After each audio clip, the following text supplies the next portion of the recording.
जय हिंद दोस्तों। जैसा कि मैंने आपको पिछली वीडियो में बहुत बेहतरीन तरीके से जनन की यानी कितने प्रकार के होते हैं, लैंगिक क्रिया, अलैंगिक क्रिया के बारे में मैंने आपको महत्वपूर्ण जानकारी देने का कार्य किया था, जो कि आपके एग्जाम के लिए अति महत्वपूर्ण होने का कार्य कर रही थी।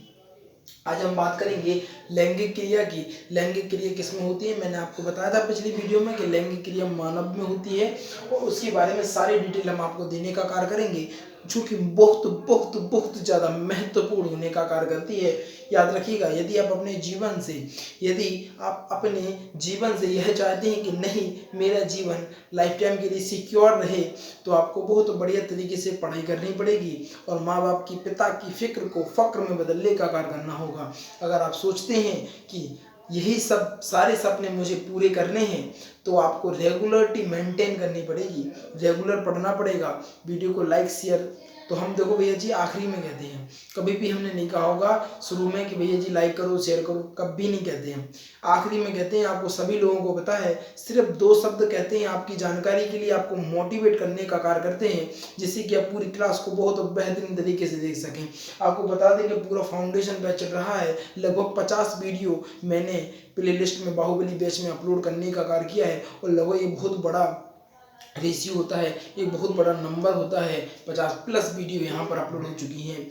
आपको बता दें कि जो बाहुबली बैच है, बाहुबली बिल्कुल सच में आपको बाहुबली बनाने का कार्य कर रहा होगा। बायोलॉजी के क्वेश्चन एक भी छूट जाए ऐसा हो ही नहीं सकता। आपको सभी चीज़ों को बढ़िया तरीके से पढ़ना होगा, जिससे कि आपके जीवन में कष्ट उत्पन्न नहीं हो। आपको बता दें, विशेष बात यह है कि आपकी जो बाहुबली बैच की वीडियो है, डेली के डेली दोपहर के 2 बजे आपको देखने को मिलती है, जबकि राम सेतु बैच की जो वीडियो है, जो कि एक हिस्ट्री का बैच है, यह आपको शाम को 4 बजे यहाँ पर आपको देखने को मिलती है। और कुछ ही समय के पश्चात आपको बैच मिलेगा जिसका नाम होगा अग्निपथ। यह पॉलिटी का बैच होगा। इसमें भी मैं पूरा डिटेल से आपको चीज़ें पढ़ाने का कार्य करूँगा। आप टेंशन मत लीजिए, सारी चीज़ों को पढ़ते रहिएगा। आपको एक बात, बेहतरीन सी बात बता दूं कि यदि आप सोचते हैं कि मेरा 1 लाइनर पढ़ के सिलेक्शन हो जाएगा, तो बता दें 1 लाइनर पढ़ के भैया जी किसी का सिलेक्शन नहीं होता है। आपको चीज़ें डिटेल से पता होनी चाहिए, क्योंकि एग्जामिनर आजकल पता है ना, अंदर से क्वेश्चन निकालता है कि आपको जानकारी कितनी है। भाई आपको सोचता है, आपको जानने की कोशिश करता है कि आप इस जॉब के लिए आप काबिल हैं भी कि नहीं हैं।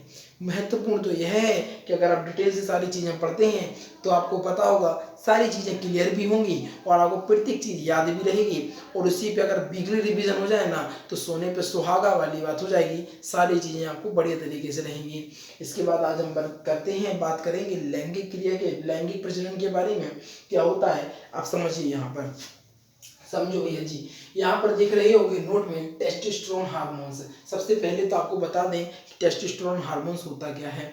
टेस्टोस्टेरोन हार्मोन्स किस में पाया जाता है? लड़कियों में पाया जाता है, लड़कियों में यह नहीं पाया जाता है। लड़कियों में टेस्टोस्टेरोन हार्मोन्स पाया जाता है। लड़की में कौन सा हार्मोन्स, कहना चाहिए टेस्टोस्टेरोन हार्मोन्स पाया जाता है, जबकि लड़कियों में यह हार्मोन्स नहीं पाया जाता है। टेस्टोस्टेरोन हार्मोन्स क्या होता है, आप इसके बारे में जानते हैं। टेस्टोस्टेरोन हार्मोन पुरुषों के गौण लैंगिक लक्षणों जैसे कि दाढ़ी, मूछ, आवाज तथा भारी होना। टेस्टोस्टेरोन हार्मोन डिसाइड करता है कि आपकी दाढ़ी कितनी आई, घनी आनी है कि बड़ी आनी है, घुंघराले वाली आनी है, और आपका चेस्ट किस प्रकार का होना है, आपके हाथ पैर मजबूत किस प्रकार की, तथा आपकी आवाज किस प्रकार की होनी चाहिए, यह डिसाइड करता है टेस्टोस्टेरोन हार्मोन्स। यदि किसी, आपने देखा होगा बहुत सारी लड़कियों में, कुछ लड़कियों में देखा होगा टेस्टोस्टेरोन हार्मोन्स पाया जाता है, तो उनको क्या बोल सकते हैं, जेनेटिकली उसमें दिक्कत हो जाती है प्रजनन की क्रिया में।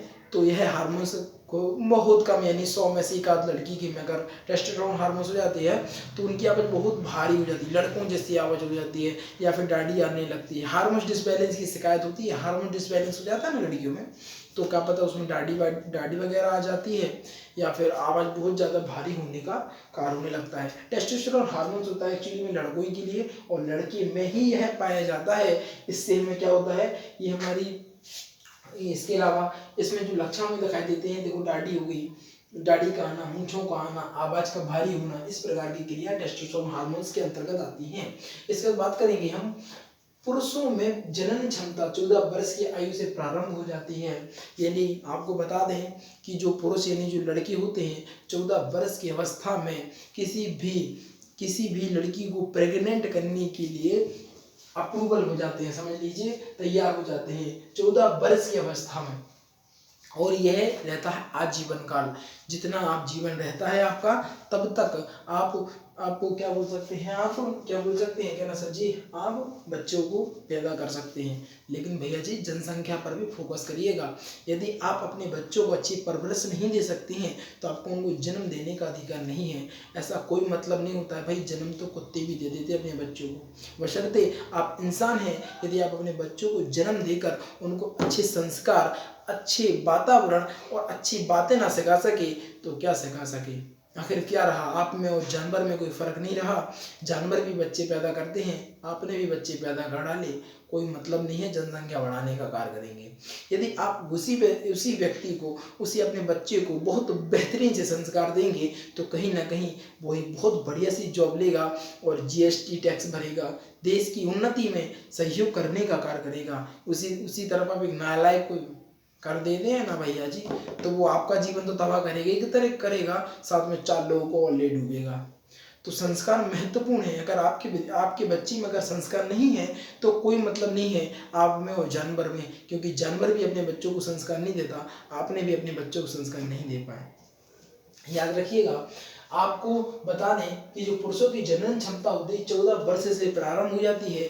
यानी वीर्य का स्थापन, यानी जो वीर्य होता है वह 14 वर्ष की अवस्था में बनने लगता है। और वीर्य से ही यानी शुक्राणु या वीर्य, हिंदी में बोलते हैं वीर्य, शुक्राणु साइंस की भाषा में समझ सकते हैं हम कि जो शुक्राणु होती है यानी साइंस का स्पर्म हो गया इंग्लिश में। तो जो स्पर्म बनने की क्रिया होती है 14 वर्ष की अवस्था में प्रारंभ हो जाती है और यह आजीवन रहती है। यानी जब तक आपका जीवन रहता है तब तक यह रहती है। बशर्ते क्या है कि समय के साथ यह जो होती है ना, आपको कहनी यानी इच्छा होती है ना, वो सारी चीजें खत्म होने लगती है एक समय के बाद। आपका जीवन ढलता, कहते नहीं है बूढ़ा ढलता हुआ सूरज, तो बस ढलता हुआ जीवन रहता है। तो इस प्रकार के आपको पता, लेकिन स्टार्टिंग 14 वर्ष की अवस्था में हो जाती है और रहती आजीवन है। एक अभी राजस्थान का केस हुआ, एक बुढ़े ने एक बच्चे को जन्म दिया, मतलब बुढ़े ने लड़की को प्रेग्नेंट करने के बाद उसका बच्चा हो गया, तो यह आजीवन रहती है। ऐसे केस आपको बहुत सारे देखने को मिल जाएंगे, ठीक है। तो यह आजीवन रहता है। अब बात करेंगे हम, जबकि महिलाओं में जनन जो क्षमता होती है 12 वर्ष की अवस्था से स्टार्ट हो जाती है, 12 वर्ष की अवस्था से स्टार्ट हो जाती है और इसके बाद यह 50 वर्ष की आयु में तक रहती है। कहना सर जी 12 वर्ष की अवस्था किस प्रकार, थोड़ा सा समझाइए। देखो समझिएगा, बहुत महत्वपूर्ण क्वेश्चन है। जो महिलाएं होती हैं, महिलाओं की जो जनन की क्रिया होती है वह 12 वर्ष की अवस्था से प्रारंभ हो जाती है। आपको बता दें पीरियड साइकिल, यानी जब लड़कियां पीरियड आने लगते हैं ना तो वह बच्चे को जन्म दे सकती हैं, यानी कंसीव करने की स्थिति उनकी हो जाती है 12 वर्ष की अवस्था में। कितनी, कहना सर जी 12 वर्ष की अवस्था में यह बच्चों को बच्चा उनके यहाँ पेट में हो सकता है, यानी बच्चा पैदा कर सकती हैं वो किस अवस्था में, 12 वर्ष की अवस्था में। लेकिन भैया जी आपको बता दें जो छोटे बच्चे होते हैं 12 वर्ष की अवस्था में उनकी उम्र कुछ नहीं होती है, बहुत सीरियस कंडीशन हो जाती है। हो तो देखो कुछ भी, यहाँ पे 14 वर्ष की अवस्था में तो ऐसा थोड़ी ना 14 वर्ष की अवस्था में बच्चे पैदा कर डालो, यहाँ 12 वर्ष की अवस्था में, तो 12 वर्ष की अवस्था में बच्चे पैदा कर दोगे क्या? आप भी तो समझिए ना। अब आपको बता दें पीरियड साइकिल होता है, जो हम आपको बता दें कि जो महिलाएं होती हैं, महिलाओं में पीरियड साइकिल चलता है। ऊपर उनके आपको बता दें 2 ट्यूब होते हैं, क्या होते हैं, 2 ट्यूब, इस प्रकार के ट्यूब होते हैं। समझिएगा, मैं थोड़ा सा आपको विस्तार से बताने का कार्य कर रहा हूँ, आप थोड़ा समझिए। ये किसके हैं, ये मेल यानी बॉय, किसके हैं, बॉय के। आपने देखा होगा, यहाँ पर अभी मैं बताऊंगा आपको टेस्टोस्टेरोन हार्मोन से क्या होता है, क्या सारी चीजें। ये कौन है, मेल, और ये फीमेल, क्या है ये फीमेल। यहाँ पर क्या होता है, यहाँ पर क्या है भैया जल्दी बताइए। ये यहाँ पर देखिए, ये महिलाएं हैं और इनके अंडे यहाँ पर एकत्रित होकर रखे होते हैं और प्रत्येक महीने में एक अंडा परिपक्व होकर, एक अंडा परिपक्व होकर इस फैलोपियन ट्यूब बोल सकते हैं इसको आप, फैलोपियन, हाँ, यहाँ से फैलोपियन ट्यूब से होते हुए ये जो एक अंडा है, भैया जी आपको बता दें कि प्रत्येक मंथ में एक ही साइड से अंडा रिलीज होता है। ऐसा नहीं है कि महीना जो उनका आया है यानी पीरियड जो साइकिल है वो चल रहा है और दोनों से अंडे निकले, ऐसा नहीं होता है।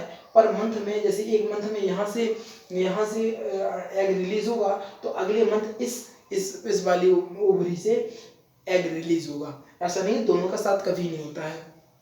तो यहाँ से मान लीजिए एक अंडा आया और ये परिपक्व होकर यहाँ पर रह जाता है।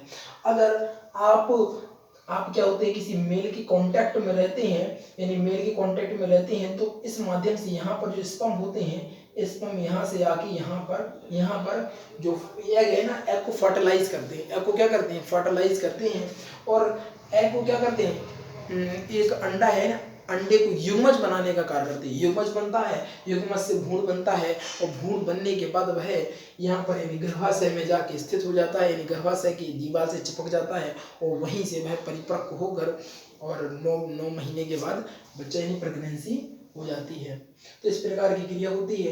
लेकिन भैया जी ये जो अंडे होते हैं इनके पास यह अंडे लिमिटेड होते हैं। आपको बता दें जो अंडों की संख्या है प्रतिदिन दिन पे दिन लड़कियों की जो प्रेगनेंसी कंसीव करने की होती है ना, वो उतनी ही कठिन हो जाती है। आपको बता दें ज़्यादा अवस्था आपने देखा होगा कि बहुत सारी लड़कियां ऐसी होती हैं ना कि उनकी एज ज़्यादा हो जाती है। तो जब भैया जी एज ज़्यादा हो जाएगी ना तो अंडों की संख्या भी बहुत कम हो जाएगी, क्योंकि प्रत्येक मंथ रिलीज होना है अंडा। और इनके पास जो अंडे होते हैं वो सिलेक्टेड होते हैं। इनके पास एक हम बोल सकते हैं एक अंक होता है। मान लीजिए हमने कहा हमारे पास 10 टॉफियाँ हैं, तो इस प्रकार का इनके पास एक लिमिटेड चीज़ है कि नहीं भैया इतने रिलीज होने हैं इनकी पूरी अवस्था में। तो ये लगभग 50 वर्ष की अवस्था तक रिलीज होते हैं अंडे। कितने? 50 वर्ष की अवस्था के। और आपने देखा कि बहुत सारी महिलाओं के पीरियड साइकिल 50 वर्ष की अवस्था के बाद बंद हो जाते हैं, उनको पीरियड ही नहीं आते। और आपको बता दें जिन महिलाओं को पीरियड नहीं आते वो कंसीव भी नहीं कर सकती। बहुत सारी लड़कियों को इस टाइम आपको बता दें हार्मोन डिसबैलेंस की शिकायत आपको बता दें पीसीओ की समस्या आपको अधिकतर महिलाओं में देखने को मिलती है। और जब पीसीओ को हम पढ़ाएंगे आपको तो आपके रोंगटे खड़े हो जाएंगे, आखिर ये पीसीओ होता है तो होता क्या है। भैया जी हार्मोन डिसबैलेंस के साथ अगर आपको पीसीओ की शिकायत होती है ना तो भैया जी बहुत ज़्यादा समस्याएं हो जाती हैं, बहुत ज़्यादा दवाइयाँ खानी पड़ती हैं।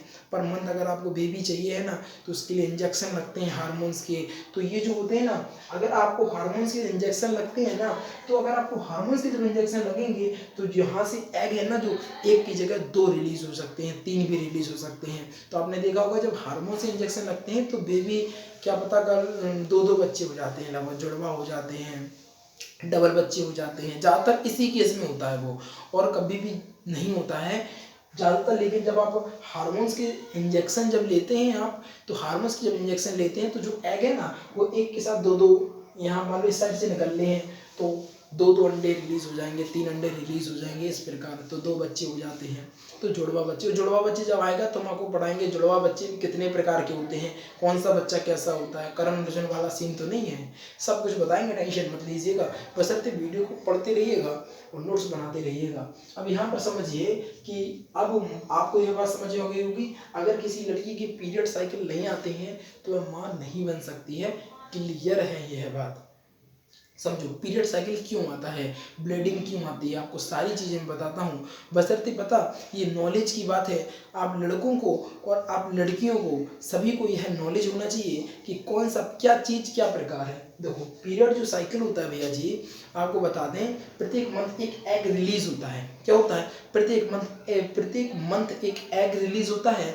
और जो एग होता है वो क्या होता है, यहाँ पर मेल के का लड़कियाँ जैसे कांटेक्ट में नहीं रहती हैं, जो शुक्राणुओं से यानी बीज से या स्पर्म से मिल नहीं पाती हैं, अंडा मिल तो पाएगा नहीं। अब यहाँ पर जब मिलेगा नहीं तो जो अंडा होगा ना वो आपको बता दें 3 दिन के बाद यह खराब हो जाएगा। और ये आपका जब जैसे पीरियड आएगा ना तो ब्लीडिंग में यह जो अंडा होगा वो निकल जाएगा। आगे बस समझ में, इसलिए ब्लीडिंग होती है लड़कियों को, पीरियड साइकिल होता है। पीरियड साइकिल ना होगा ना, आपको बता दें यह समझ लीजिए आप लोगों की लड़कों के लिए तो विशेष, लड़के बहुत हद से ज़्यादा, आपको बता दें यह वो चीज़ है जिससे आप पैदा हुए हैं, इसको मजाक मत बनाइए। आप लड़कियों का सम्मान कीजिए, जहाँ पर सम्मान की बात है वहाँ पर मैं खड़ा रहूँगा लड़कियों के साथ हमेशा, याद रखिएगा।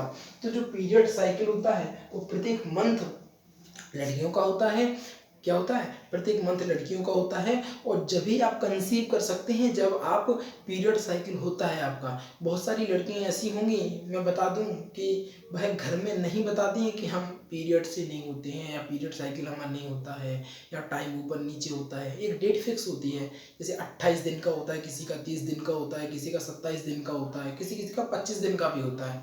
हाँ, तो एक टाइम होता है उनका, तो किसी किसी का टाइम ऊपर नीचे होता है। तो ये सारी चीज़ें पता आपको दिखवा लेनी चाहिए डॉक्टर से, अपनी मम्मी के साथ शेयर करना चाहिए। सारी लड़कियों से मेरा यह विनम्र निवेदन है, आप लोग पता है इस चीज़ों को शर्माइए मत, ये सारी चीज़ें नॉर्मल है, नॉर्मल है भैया जी। आप अपनी माँ से कह सकती हैं, अपनी बहन से कह सकती हैं, अपनी बड़ी बहन से कहिए, है तो वह आप डॉक्टर के पास जाइए। क्योंकि आप पता इन चीज़ में थोड़ी सी लापरवाही करेंगे ना तो आगे आपके जीवन में बहुत कष्ट हो जाएगा। इससे अच्छा अब भी इलाज करा लो, वो ज़्यादा अच्छा रहेगा। और ज़्यादा दिक्कत वाली बात नहीं होती है, इलाज आज हर चीज़ का है यार, हर चीज़ का। शर्माना नहीं, देखो मैं बता दिया हूँ सारी लड़कियों से कि भैया जी बहुत ज़्यादा दिक्कत हो जाती है। आप लोग अगर आप पीरियड साइकिल पर मंथ नहीं होता है आपका या टाइम ऊपर नीचे होता है तो डॉक्टर से ज़रूर ज़रूर सलाह लें आप, जिससे कि समस्याएं आपको आगे ना हो, ठीक है ना।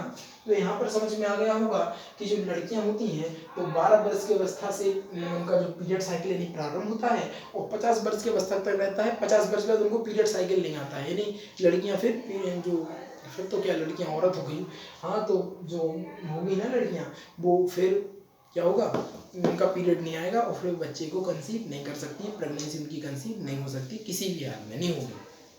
क्योंकि यहाँ पर अंडे ही खत्म हो जाएंगे। अब अंडे खत्म हो जाएंगे तो अंडे खराब क्या होगा, जब है ही नहीं कुछ उसमें तो होएगा नहीं, अब खराब भी नहीं होगा, खराब भी नहीं होगा तो पीरियड भी नहीं आएगा, पीरियड नहीं आएगा तो बच्चे भी नहीं होंगे। सीधी पीरियड आने का मतलब है कि अभी आप बच्चे को पैदा कर सकते हैं, और पीरियड नहीं आ रहा आपका तो आप बच्चे को पैदा नहीं कर सकती हैं। आपको बता दें कि यदि कोई लड़की कंसीव कर लेती है, यदि बेबी अगर आ जाता है उसके पेट में तो उसका भी पीरियड साइकिल रुक जाता है। वो 9 मंथ के लिए पीरियड यानी उसका होता है ना पीरियड साइकिल रुक जाता है 9 मंथ के लिए, 9 मंथ के लिए कभी भी वो क्या होगी।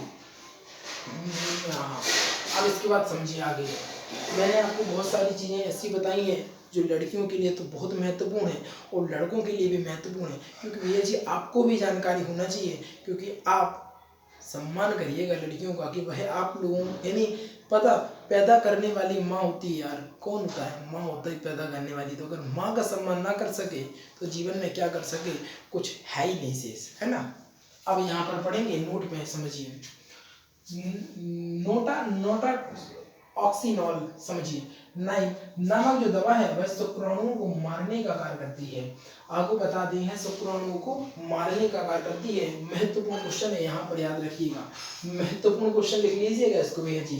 क्या लिखेंगे, इंपॉर्टेंट लिख लेंगे, क्या लिख लेंगे, इंपॉर्टेंट। आपको बताते जो मेल होते हैं ना यहीं पर क्या होता है आपका स्पर्म बनता है, क्या बनता है, स्पर्म बनता है। और भगवान भाई साहब बहुत दिमागदार हुआ, इतना आप कह दे ऐसा ऐसा वैज्ञानिक है वो तो कि कहीं गजब कर दिया। आपको बता दें ये पता ज़्यादा हीट नहीं सह सकते हैं, अपनी बॉडी का जो टेम्परेचर होता है अगर कहोगे भगवान अगर इसको अंदर ही कर देते बॉडी के अंदर, है ना, तो आपको बता दें जो अपनी बॉडी का टेम्परेचर रहता है ना, अगर उस बॉडी के टेम्परेचर में रहेगा ना तो स्पर्म जिंदा ही नहीं रह पाएंगे, सारे स्पर्म खत्म हो जाएंगे। इसीलिए जो अपने यह जो ट्यूब होते हैं ना ये दोनों बाहर होते हैं, शरीर के बाहर हिस्से पे लटके हुए होते हैं, जिससे कि जो टेम्परेचर होता है ना उतना ना हो सके, जितना उतनी आवश्यकता जितनी इन्हें आवश्यकता है उतना ही रहता है, यानी ठंडे वातावरण में यह होता है। और यहीं पर हमारा क्या बनता है, वो बनता है स्पर्म बनता है, स्पर्म बनता है। और आपको बताएंगे स्पर्म कैसे रिलीज होता है और सारी चीजें हम बताएंगे, आप बस टेंशन नहीं लीजिए, बढ़िया पढ़ते रहिएगा, सब चीजें बताएंगे। तो यहाँ पर क्या बनता है, यहाँ पर स्पर्म बनता है, आपको क्या स्पर्म बनता है। और आपको बता दें एक्साइटमेंट है, क्या एक्साइटमेंट जो होती है आपको है तो सेक्सुअल एक्साइटमेंट जो होती है वो टेस्टोस्टेरोन हार्मोन्स के कारण होती है। आपकी कौन सी, टेस्टोस्टेरोन हार्मोन्स के कारण ही होती है लड़कों में, ठीक। अब यहाँ पर समझिए नोना नोना नोनाऑक्सिनॉल 9 नामक जो दवा है वो शुक्राणुओं को मारने का कार्य करती है, याद रखिएगा। यहाँ पर समझिए मादा जननांग। मादा जननांग क्या होती है? मादा में वैसा अंग जो जनन की क्रिया में भाग लेता है मादा जननांग कहलाता है। अब तो ये सीधी सी बात है, हाइडेन ही सब समझा रही है, ये समझाने की जरूरत ही नहीं है। यानी मादा का वैसा अंग यानी लड़कियों का वैसा अंग जो कि जनन की क्रिया में भाग लेता है, यानी जैसे कि गर्भाशय हो गया, फैलोपियन ट्यूब हो गया, अंडाशय हो गया है, ये सारी चीजें तो जो जनन की क्रिया में भाग लेता है उसको मादा जननांग हम कहने का कार्य करते हैं। इसके बाद बात करेंगे अंडाशय। अंडाशय क्या होता है? इसकी जो संख्या होती है 2 होती है। इसका मुख्य कार्य मैंने देखो ये है, इसका मुख्य कार्य होता है अंडे का निर्माण करना। यानी आपको बता दें यहाँ पर अंडे को परिपक्व करना या निर्माण करना, निर्माण करना। अंडाशय से 3 प्रकार के हार्मोन्स निकलते हैं। अंडाशय से क्या निकलते हैं? 3 प्रकार के हार्मोन्स निकलते हैं। अब समझिए बहुत महत्वपूर्ण है, जो लड़कियां प्रेग्नेंट हैं, प्रेगनेंसी कंसीव कर चुकी हैं, उनके लिए यह 3 हार्मोन्स बहुत महत्वपूर्ण है। उन्हें भी जानकारी होना चाहिए कि नॉर्मल डिलीवरी कब हो जाती है, ऑपरेशन की आवश्यकता कब पड़ती है, सारी चीजें बताएंगे। ये वीडियो तो पता अमृत वाली वीडियो हो गई, ये जो कंपटीशन की तैयारी कर रहे हैं उनके लिए तो होगी भैया जी, बल्कि ये नॉलेज वाली वीडियो हो गई। अपने दोस्तों को जो बड़े बड़े भैया जी सबको शेयर कर दो भैया, ये पता नॉलेज वाली वीडियो है। सभी को इन चीजों में पता आपको नॉलेज होना चाहिए, सारी चीजों को। आप अगर अपने शरीर के बारे में इतना नहीं जानते तो बेकार है यार। देखो आप आज की लड़के हैं, आप आजकल सभी आपको बता दें कि सभी लोग पढ़े लिखे हैं और ये जानकारी आप नहीं रखते हैं तो कहीं ना कहीं गड़बड़ है चीजें, समझिएगा। तो 3 प्रकार के हार्मोन्स रिलीज होते हैं। कब? अंडाशय की संख्या 2 होती है। मुख्य कार्य जो अंडा का निर्माण करना होता है। अंडाशय से 3 प्रकार के हार्मोन्स निकलते हैं। जो हार्मोन्स होंगे 3 प्रकार के, यहाँ पर समझिए। पहला एस्ट्रोजन हार्मोन्स। पहला कौन सा हार्मोन्स भैया जी? पहला होता है एस्ट्रोजन हार्मोन्स। एस्ट्रोजन हार्मोन्स होता क्या है मैं आपको इस बात को समझाऊंगा, आप समझिएगा। एस्ट्रोजन हार्मोन्स यह हार्मोन मासिक चक्र को नियंत्रित करने का कार्य करता है। अगर आपको हार्मोन्स डिसबैलेंस की शिकायत हो जाती है, बहुत सारी महिलाओं में हार्मोन डिसबैलेंस की जब शिकायत हो जाती है तो यह क्या करता है? यह हार्मोन्स मासिक चक्र को नियंत्रित करता है। क्या? यानी पीरियड साइकिल, यानी जो टाइमिंग होता है ना, ऊपर नीचे हो जाता है ना, तो उसी को नियंत्रित करने का जो कार्य करता है वह एस्ट्रोजन हार्मोन्स, यानी एस्ट्रोजन हार्मोन्स या आपके जो पीरियड साइकिल है ना, जो टाइम फिक्स करने का कार्य करता है, वो कौन करता है? एस्ट्रोजन हार्मोन्स, याद रखिएगा। और जो हमारे विद्यार्थी है ना कंपटीशन वाले, उनको बता दें यह एसएससी में आया था, आरआरबी में भी आया और एमटीएस में भी आया। एमटीएस 2018 में यहाँ पर आपको देखने को मिला और आरपीएफ में भी यह महत्वपूर्ण क्वेश्चन था। क्या? आरपीएफ में भी यह महत्वपूर्ण क्वेश्चन था। इसका प्रोजेस्टेरोन हार्मोन्स होता है, यह हार्मोन्स स्तन विकास, गर्भधारण करने में सहायता करता है। यानी स्तन, यानी लड़कियों का जो चस्ट वाला भाग होता है, इस उसी को स्तन बोल सकते हैं। स्तन क्या? स्तन यानी चस्ट वाला भाग लड़कियों का, तो जो उसका विकास करना। बहुत सारी लड़कियों को अगर हार्मोन डिसबैलेंस की शिकायत है ना, तो उनका जो चस्ट होता है कहीं ना कहीं कम या और लड़कियों की तुलना में कम होता है। आपको बता दें तथा उनको गर्भधारण करने में भी दिक्कत होने लगती है। अगर प्रोजेस्टेरोन हार्मोन से मतलब अपना जो नॉर्मल से नहीं निकल रहा, रिलीज नहीं हो रहा, तो उनको गर्भधारण करने में भी समस्या हो जाएगी, गर्भधारण भी वो नहीं कर पाती हैं। तो प्रोजेस्टेरोन हार्मोन भी महत्वपूर्ण है। इसके बाद बता दें ये सारी शिकायतें होती है सिर्फ हार्मोन डिसबैलेंस से। इसका प्रमुख 2 ही कारण है, पीसीओडी की समस्या, एक हार्मोन डिसबैलेंस की समस्या। 2 के अलावा तीसरा कुछ कारण ही नहीं है। 2 कारण महत्वपूर्ण होते हैं। आप डॉक्टर से भी पूछ सकते हैं, सभी को पता होगा कि ये पीसीओ की समस्या होगी कि हार्मोन डिसबैलेंस की शिकायत होगी, बस दोनों ही होती हैं जी। इसका बाद बताते हैं रिलैक्सिन हार्मोन। ये तो भैया प्राण देने वाला हार्मोन्स है। क्या बोलते हैं इसको? Relaxin hormones. ये लड़कियों में ये तीनों हार्मोन्स है ना, ये लड़कियों के हैं ना, अंडा वाले, ये बता रहा था मैं, ये दोनों अंडे वाले। तो जो रिलैक्सिन हार्मोन्स होता है ना, यह हार्मोन्स प्रजनन में क्या करता है? नॉर्मल डिलीवरी के लिए, क्या? नॉर्मल डिलीवरी के लिए, प्रसव के लिए, डिलीवरी के लिए, प्रसव होगा ये, प्रसव डिलीवरी के लिए सहायता होती है। ये यूट्रस के मार्ग को चौड़ा करने का कार्य करती है, जिससे कि जो लड़कियां हैं वो नॉर्मल डिलीवरी हो सके, उनकी क्या हो सके? उनकी नॉर्मल डिलीवरी हो सके। रिलैक्सिन हार्मोन्स क्या है? रिलैक्सिन हार्मोन्स यह प्रसव यानी डिलीवरी के लिए सहायक होता है। रिलैक्सिन हार्मोन्स क्या होता है? यह यह हार्मोन स्राव तथा डिलीवरी के लिए सहायक होता है। यह यूट्रस के मार्ग को चौड़ा कर देता है। यूट्रस यानी ये वाला मार्ग, ये कौन सा है, यही है भाई यूट्रस। क्या है, यूट्रस मार्ग, इसको बोलते हैं यूट्रस। क्या बोलते हैं, यूट्रस बोलते हैं इस मार्ग को। यहीं से जो बेबी होता है ना, यहीं से नॉर्मल डिलीवरी जब होती है ना, तो यहीं से बच्चा जन्म लेता है। क्या लेता है, जन्म लेता है। ये यूट्रस के मार्ग को चौड़ा करने का कार्य करता है, जिससे कि डिलीवरी नॉर्मल हो सके। ये बहुत इंपॉर्टेंट हार्मोन्स है। बहुत सारे आप पता, आजकल तो पता आपको बता दें, ऑपरेशन में होता है खर्चा ज़्यादा, डॉक्टर की फीस बनती है, सब कुछ होता है। अब आजकल बहुत सारे लालची डॉक्टर भी हो चुके हैं, बहुत ज़्यादा हो गए।